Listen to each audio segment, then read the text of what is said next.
Woohoo! I just got this like legendary looking pet right there.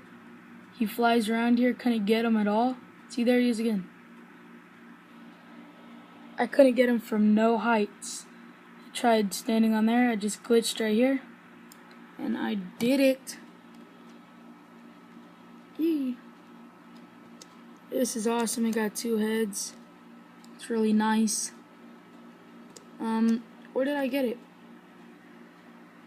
Okay, so let's just make that full screen. So wherever I am, next to Deadwing Pass,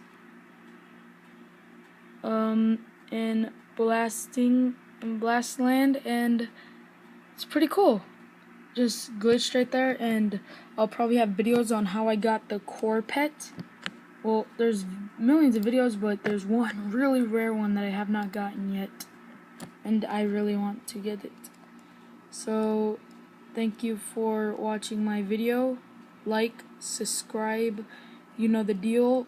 Just, there'll be more coming. Level 69, about to be 70. That's like a huge mark for me. So until next time, see ya.